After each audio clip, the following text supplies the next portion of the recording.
Good afternoon, everyone. Welcome to Ham Radio Basics Live, Season 4, Episode 5, Ham Radio News and Updates, 1/28/2026. Thank you guys for bearing with me last week. I had a very busy day at work and had some things come up, and that's why you saw the pre-recorded show. I hope you guys enjoyed that. Andy is here. Welcome, Andy. Cooley is here. Welcome, Cooley. Good to see you guys. Waypoint New England, welcome, my friend. Good to see you too as well. All right. Thanks for stopping by today. Cooley, I saw you digging out of some snow. Oh, I so do not miss that. And my heart bleeds for you because when we were up in Ohio over Christmas, it didn't snow, but it was 20 degrees out, and the wind chill made it be like it was, almost like 0 degrees. So it was bitterly cold when we were up there, and I really feel your pain. Trust me. And Ohio's a nice place to visit, and so's up anywhere up north where I'm seeing family. But boy, oh boy, it's sure nice to come back down here. But back down here right now, just to let you guys know, we're going to have an extended frost warning. We're going to have several nights in a row with frost warning. And Saturday night, they're saying we could have snow flurries here. That's how cold it's going to get. So, yeah. Sergeant Rock, welcome. Chris, welcome. Good to see you. 12 and a half. Good grief, Cooley. Oh, my gosh. Yowza, wow. Well, I know where my kids live in Ohio, I think they got about 8.5, 9 inches, and they actually canceled the NHL game in Columbus. I think it was last night. Yeah, I think it was last night. They actually canceled the game because roads were horrible, and I remember that.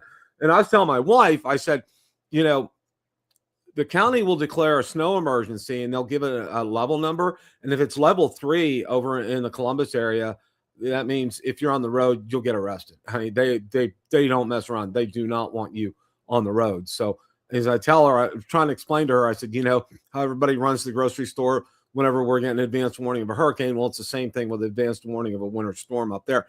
But it's kind of legit, because if it gets that bad, you really cannot get out of the house, period. I mean, nobody's out, even Instacart or anything like that. So it's just absolutely positively crazy stuff. So couple of things want to get before I'm kind of going to start off with this.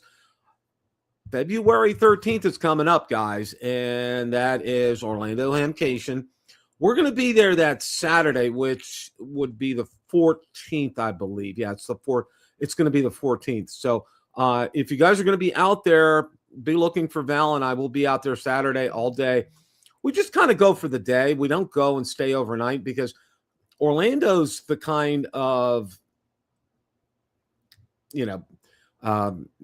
swap meet, if you will, or, vendor fair, swap meet, whatever you want to call it.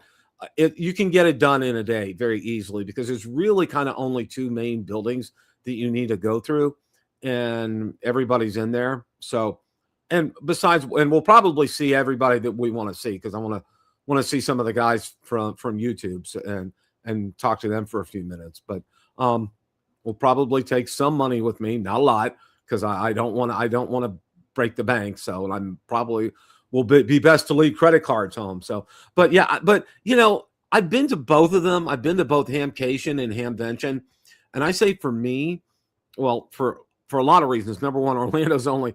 I used to say only an hour. It's about 2 hours away. By the time, with traffic and everything, with Disney around there, it really kind of takes about 2 hours to get over there. So it's kind of close to home. I don't have to fly to go up there, number one. Number two, Hamvention is packed to the walls. I mean, it's just packed to the walls. I didn't see anybody there. I didn't see any of the ham YouTubers. We were there all day on a Friday and did not see one of them. And I went through every building, walked the grounds where all the flea market was set up, and did not run into anybody there. But I really like how they do it in Hamcation. They do a great job there. Not to knock Hamvention at all. I really like Hamcation. I really like how they do it there. Like I said, it's kind of compact. It's real nice. Parking's pretty good there. Again, it's not in the best area of town for Orlando. I know in Hamvention it's out in Xenia, Ohio, which that's near to where my daughter and son went to college over there. So I'm actually kind of familiar with that area over there. And it's not like where it is in Orlando. It's not in a very nice part of town, but and you have to drive real careful when you're parking. But it's not a bad walk, and getting in there, it's great to see people, and that's mostly what I'm going for. I know what's out. I know what I'll see. I may get an antenna or two or something. Who knows? If something strikes my fancy. But again, that's coming up February 13th, 14th, 15th. I'm going to be posting. I'll probably be doing a show a couple of weeks, maybe next week. We'll probably do a show on Hamcation, kind of give you the layout, show you where things are and so forth. So, but definitely if you get a chance to, if you're in the area, if you're planning on doing it, I hope to see you guys there. I'm going to wear my Ham Radio Basics t-shirt. So you guys can say, hey, it's Bill. So, but no, I hope you guys get a chance to go out there. Okay. I'm going to share a little bit with you, some things that I saw out on Twitter today as far as some ham radio news. And then I got a special little very mini PowerPoint to put up with you. There's a CQ WPX RTTY context, and that's from Ham Radio World. It's on February 14th and 15th. You can read about that. And again, here's a thing from Ham Radio Outlet. They posted Hamcation. They will be there. It's interesting. The vendors that are at Hamvention, there are some vendors that are at Hamvention that are not at Hamcation. One of the ones is DX Engineering. They don't come to Hamcation. They come to Hamvention, and they're close by. They're not far away in Ohio, but they chose not to come here. I mean, HRO does a business stand-up business wherever they go to, so that's not an issue with them. Gigaparts is there. Gigaparts is at both as well too. So, a couple other things. Winter Field Day just passed. That was last weekend. I said some light reading antenna theory right here. So that's kind of funny. This is interesting. It's an antenna clip. 3D Wago antenna link. Okay, that's interesting. Oh yeah, the new Kenwood TM750A is coming out. I said you need a small bankroll for that thing, and it's going to be outrageously expensive. That's the only thing I do know about it. Now, there's a couple of videos that, actually 3 of them, that I wanted to spend a couple of minutes on. As you all know, Walt is kind of a Xiegu expert, especially the G90. He used AI and also his experience with Xiegu, and came up with the Xiegu G100. He said the radio doesn't exist. And I kind of forwarded this to Xiegu, and I said, you know what, guys, this would be an awesome radio. Definitely, that's something you want to watch. He's got everything that you could possibly want in that radio, and I really like this video. So if you get a chance to, make sure you watch it. Now, for those of you guys up north, one of the things that you have to deal with, especially if you're doing POTA this time of year, God bless you for doing POTA, and I hope you're doing it from your car and not sitting outside at a park bench up north. But he shows the antennas he uses in the snow, and it's very useful. And we're going to be talking about some winter preparation for going on and doing ham radio here in a minute. But that's definitely a video that you guys want to watch. He has a lot of great tips in there as well too.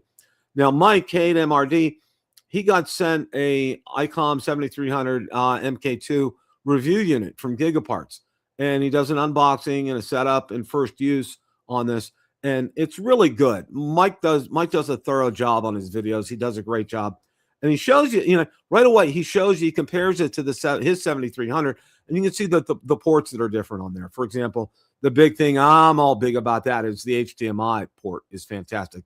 Also, the USB port on there as well too, and it's going to lend itself to a whole new spectrum of things, good things as well. And also too, if you're into it, it has a CW decoder, built-in CW decoder and you could see it on the front. So I mean, that for me, that would be interesting for me because I don't ever plan to do CW. But those are some things that I think you guys could probably take a look at here. One of the things, because it's winter, and it really, what kind of prompted me was, Cooley, was your what was you're showing us, what's going on up north, and how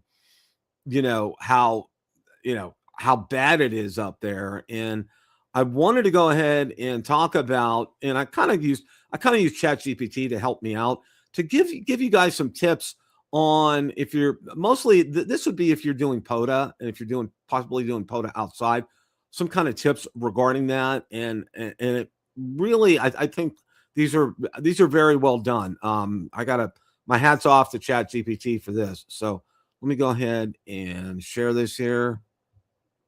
Okay. All right. First is battery care. Cold reduces capacity. Keep LifePo or other batteries warm, ideally inside your coat or an insulated container with hand warmers. And I want to stop right there. What I keep my LifePo 4 batteries in are those big fireproof LifePo fireproof containers. And that was something that would be ideal because it's insulated. Okay. And they're designed for LifePo batteries. I a lot of them from my drone hobby as well. That's the kind of thing that they use. Cold will suck out electricity like nobody's business and will degrade your performance tremendously. So you want to keep that battery as warm as possible until you need to go ahead and use it. Now, number 2, antennas and cables. Okay. One of the things that I heard a lot of people of, because I've never done ham radio up north in the winter, so I don't know, but use coax cables rated for cold temperatures. As standard coax becomes brittle and cracks. Okay. And it does. And I've seen some videos on it, and it could really ruin your day in a hurry, because that's the last thing you expect to have happen to you, and it cracked. Well, you need to know that, that cable is made differently to survive and to do well in cold environments. And night in the first degree, or ninja in the first degree. Welcome. Thank you for stopping by here. Oh wow, that's interesting. KD9WND. Wow. Very interesting.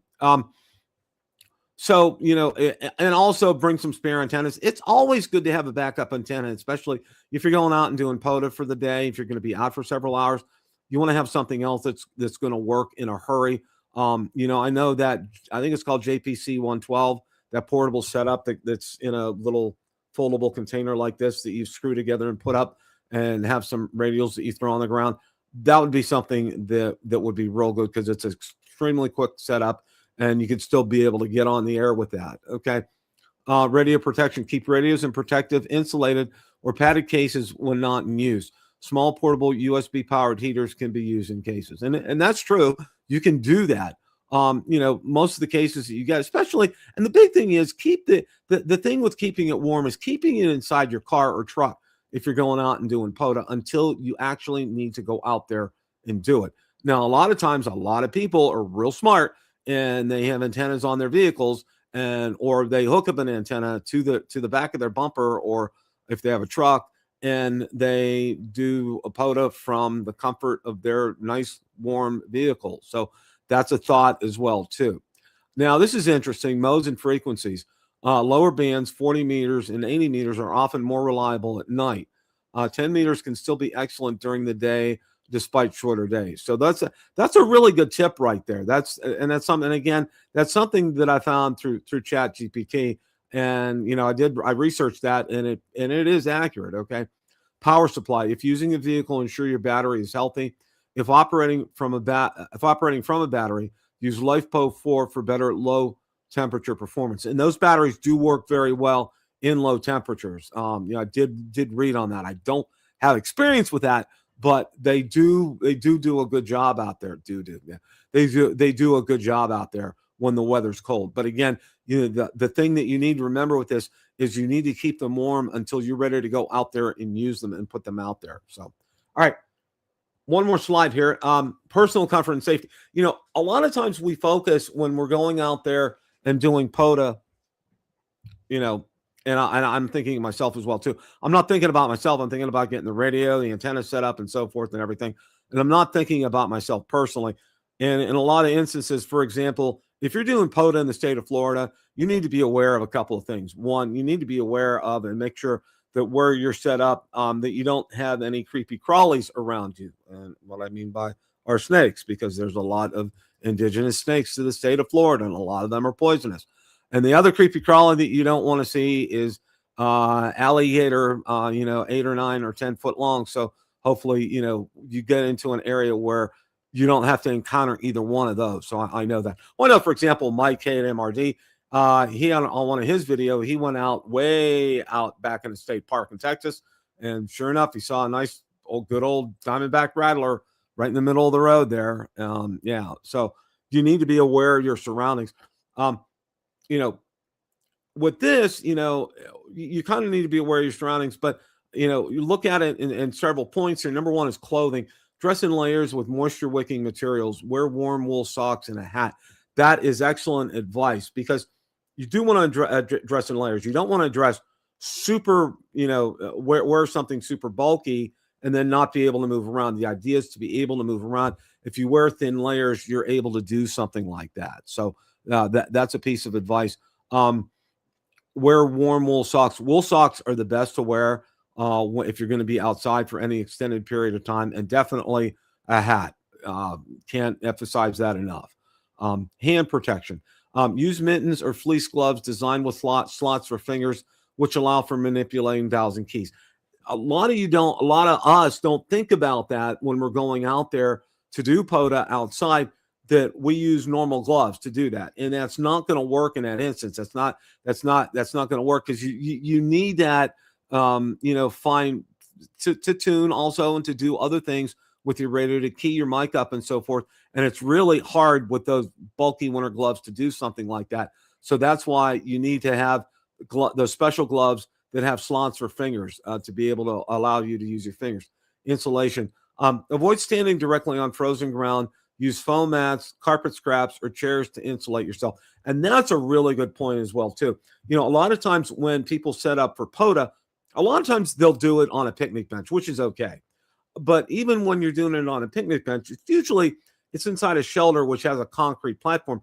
Well, it would be a really good idea to, like it said there, either an old scrap piece of carpet or, some other kind of mat to put down there, so your feet aren't absorbing that cold directly. It does make a difference, even though it may not be very thick. It does make a difference to do something like that. Or a chair, it said. I mean, if you don't have a chair there, obviously that's something that you want to have. And a chair may be a whole lot warmer than like a bench on one of those picnic tables at a shelter when you're doing POTA. So last one, hydration and food. Drink water, not just coffee. Pack snacks that won't freeze solid, such as energy bars kept in inner pockets. Okay. I found myself many times almost on the borderline of dehydration, because I'd be drinking something other than water. And, as much as people say drink Gatorade and Powerade and all those other kind of things, water, it's always good to have regular, ordinary water as well, too. And that you can't emphasize that enough. And you don't want to drink too much coffee, because, enough, obviously, to function. I know, my wife you don't want to talk to my wife unless she's had her coffee. She's one of those kind of people. And, a lot of people do need their caffeine in the morning. I mean, I need my caffeine, and I don't get it via coffee. I get it via soft drink. So, but these are just some tips that I wanted to get out there for you guys, so you can have an awareness of what you need to do when you're going out during the winter. I mean, because it is different out there. I mean, going out in the summertime or the spring or the fall, it's completely different beast versus going out in the winter. And that's why you need to heed these instructions. And I wanted to get it out there, because we just had Winter Field Day last weekend, and I know a lot of you participated up north in that, which is great. And I did see there were some good results that they measured out there. I did see that. So, and I recently, I'm getting better at getting back out on X on Twitter, and also my Facebook group and Facebook page, with updating them, and Instagram as well. So you'll see some updates out there. I'm going to be more dedicated and diligent. Usually I was doing it like 2 days a week. I'm going to try to get out at least 3 or 4 days a week to get information out there to let you guys know, to keep you up to date on things. So, yeah. Oh, okay. No, oh, okay, Chris. Yeah. It was, it's brutal out there. You know, I know a lot of people passed on Winter Field Day because it was just so stinking brutal this weekend up north. I don't know how you guys survived all that. That's just absolutely amazing to me. Just really, really, really wow. So hope you guys had a great week. Hope you guys have a great rest of your week. You remember Hamcation's coming up, and probably going to have a Hamcation preview next week, so stay tuned for that. Thank you, as always. Thank you guys, Chris, Andy, KD9WNV, Waypoint New England, Ninjalin, the First Degree, and forgive me if I'm pronouncing it wrong. Of course, Cooley as well. Thank all you guys for showing up. I really appreciate each and every one of you. Make sure you hit that like button on the way up and out. And as always, guys, it's a great day to make a QSO. 7 3s, everybody. Have a great rest of your evening.